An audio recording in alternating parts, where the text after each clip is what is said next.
Okay, welcome, Jared. Thank you so much for joining me on Stories of Hope today. I'm really happy that we're managing to speak to each other today.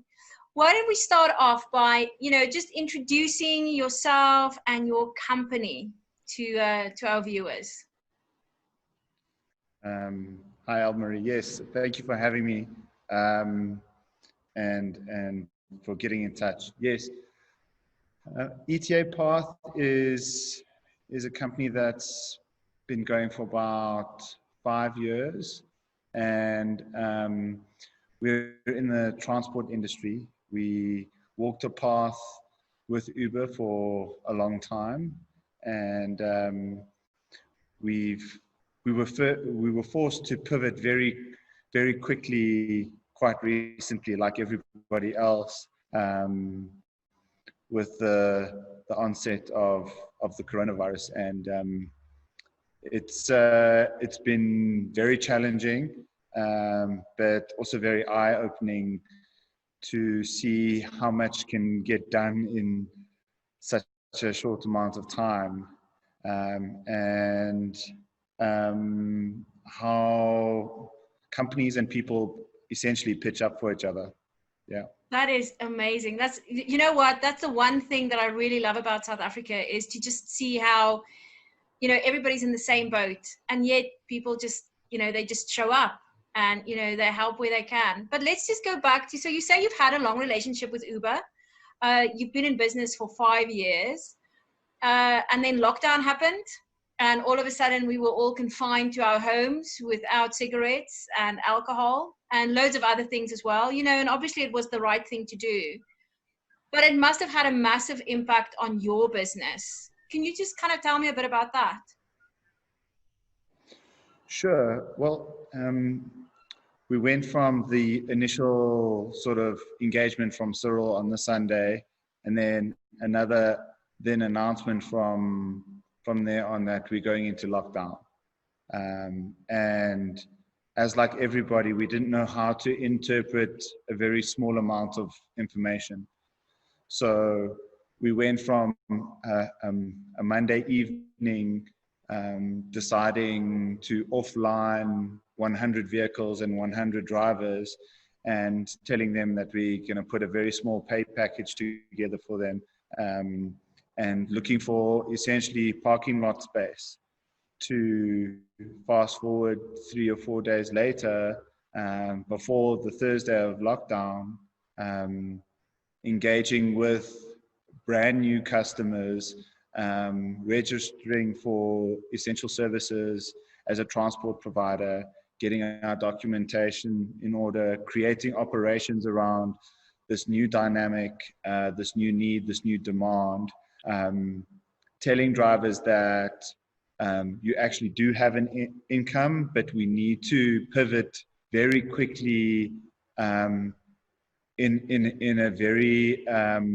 united way, I guess, with little information. So having long-standing relationships with drivers, and having a good footing in the industry helped us in a huge way to be able to provide a service to new customers in a very short space of time to prepare. So our drivers had to come together with very little information into a field that they knew they could operate and they could service, but having a good foothold in the industry and having experience in the industry, we were able to service clients in a new way of operating in this COVID environment. So Jared, what's really interesting to me is, you said that, the one moment you are preparing to give small salary packages and preparing to share really bad news with guys, and then 4 days later you have new customers, pivoted your business, you've got a plan, you've got something. What changed in that 4 days? What made you decide that? What changed that you said, I'm not going to close down, I am going to look for something else? You know, the question came to myself and my business partner's table was there was we started preparing to park vehicles, and it just didn't seem right to us. You know, like being in the entrepreneurial landscape our whole lives, like there isn't really, this is, I think, applies to true entrepreneurs. There isn't really like a no scenario, like a okay, white flag, give up, throw in the towel. Like there isn't really that moment that really sort of dawned upon us. This was different in the sense that we had been told by the government and the world to be on pause or to stop or to go into shelter. So it was really like a very like odd message for us. We were like, oh, like, is this something we take seriously? Yes, it is something we take seriously, but this isn't us giving up or surrendering. So is there a way? And as soon as we asked ourselves that question, then we knew that we were on the right track. It's like, is there a way? Well, of course there is a way. And what is that way? And I think everybody, a lot of people were like jumping onto the hand sanitizer train and the mask train and buying into, and like, we wanted to stick by our guns, you know, and so there was a little glimmer of being able to offer one existing client essential services as a transporter. And then that dawned upon me that other people would need this as well. There are essential services that will need to continue to keep the pulse of the country going, even at a very low level. And those are sort of essential services and essential products, you know.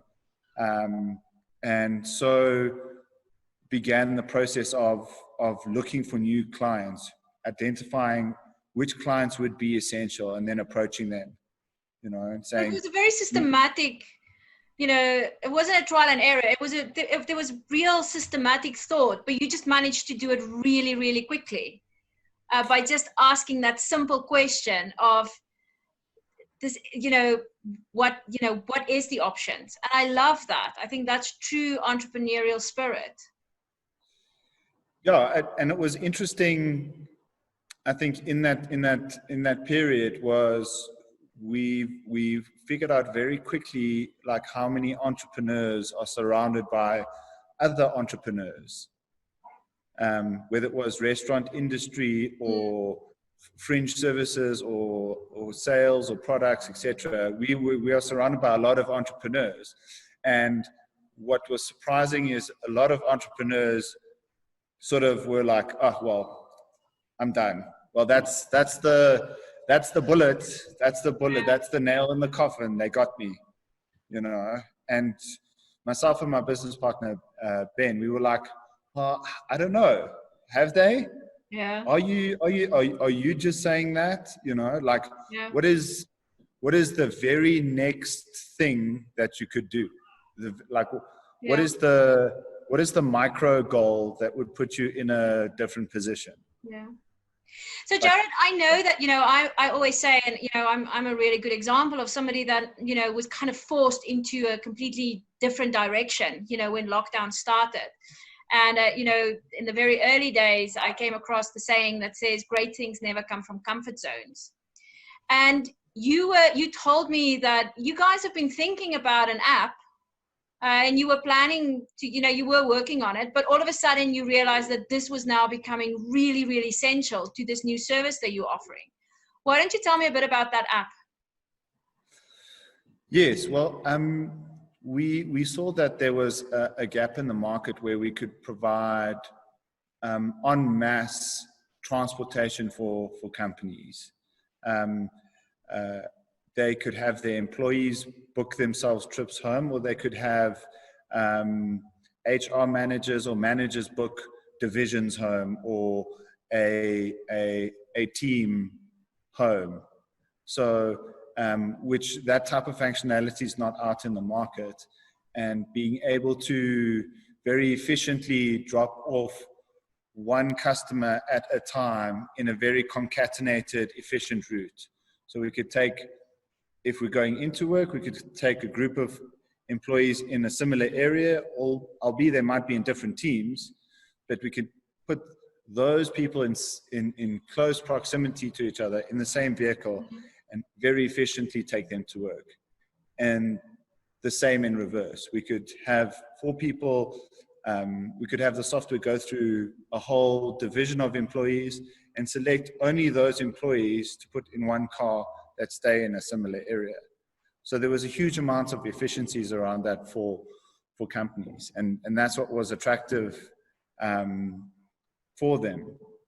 And we were in a sort of a beta stage, still sort of like testing things out. We had some good core principles and good core functionalities put into the app, but we were by no means ready. And that's what we thought in any case. But with the onset of COVID, we had to like push in that direction very quickly. And when those types of scenarios happen, you sort of like, you like blast through like what you think are challenges. Yeah. So like little things like aren't that much of an issue, and you sort of like you somehow maybe it's complacency or not time pressure, but you then just you waltz through challenges that weren't that were an issue before. Yeah. So, and now all of a sudden you just, you know, you can just get through them. So tell me, where are you now? So we've signed up 3 corporates, and we're transporting their employees on a regular basis, which is great for us, considering you know, the clients that we did have unfortunately weren't able to sustain themselves throughout the COVID period. So in that first week, we went from having 2 long-form customers over the past 5 years to 0.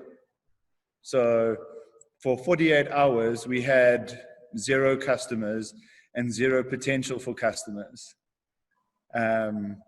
So it was quite a stark and sobering moment for us.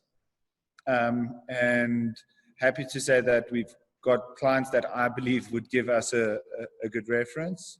And I think to sort of the one metric that I'm going on is that they're still with us, even though the lockdown measures have been relaxed. So we were essential for them in level 5, and we're not essential to them in level 3, but we provide a great service to them in level 3 that they want to stick with us. So that's fantastic.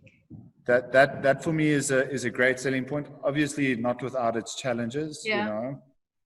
So you and I spoke about how much work you can get done in a short period. You know, that those first 3 weeks of lockdown, I don't think I've ever worked as hard as I ever have in my whole life. Which was strange because, you know, we experienced something very different from a lot of other people's lockdown experiences, having like slow days or not much work or talking to your plants or whatever people did. I'm not sure. Yeah.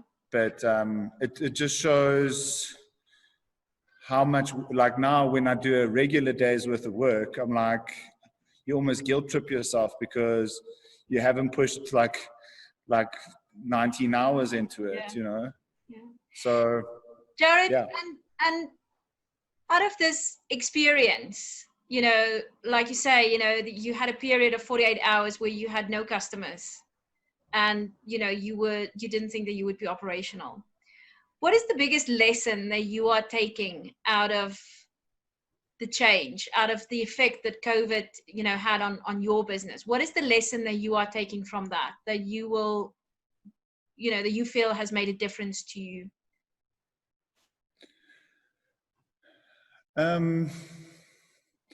it's very humbling in a sense to think about that. But you know, the only thing that you really act on is what's going on in your own mind. So if I believe that the onset of COVID is the end of my business, then it is definitely the end of my business.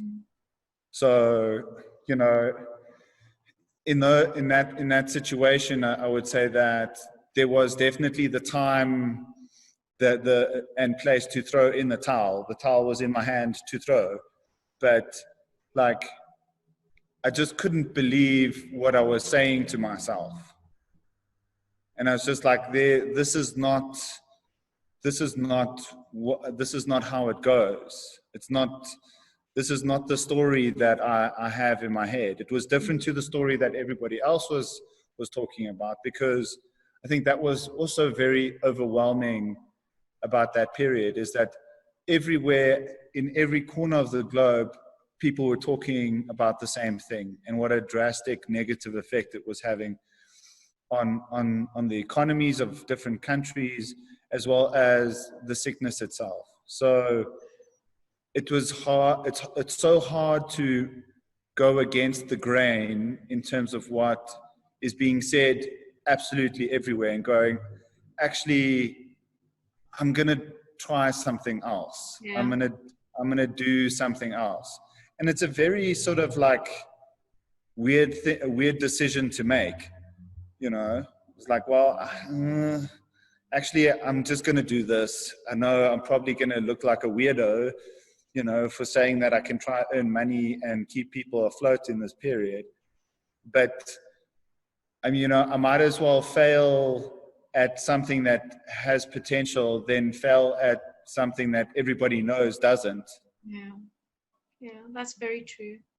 So Jared, thank you so much for your time. I really, really appreciate it. It's such an inspiration, and I really believe that, you know, people watching you today will realize that, you know, entrepreneurship is an attitude, and it's in your head, you know, and if you have the belief and you surround yourself with the right people, and, you know, and you look for the right support, you know, you can make it, even when everybody else tells you that it's not the time to do it.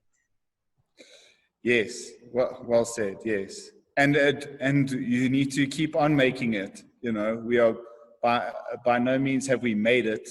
We are still making it. You know, we don't know where this thing is going, exactly. but we I think we've got through the brunt of it. So Jared, if people want to contact you, how can they reach you? So they can jump onto the website. That's etapath.com.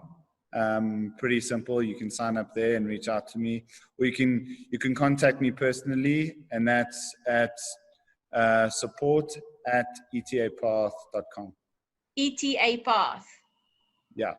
Fantastic. Support We'll share the website. The website is just showing on the screen now. Jared, thank you so much for your time. You know, I'd love to catch up with you in maybe 3 months' time and see where you are then. Okay, cool. Thanks, Anne-Marie. Thanks. Keep well.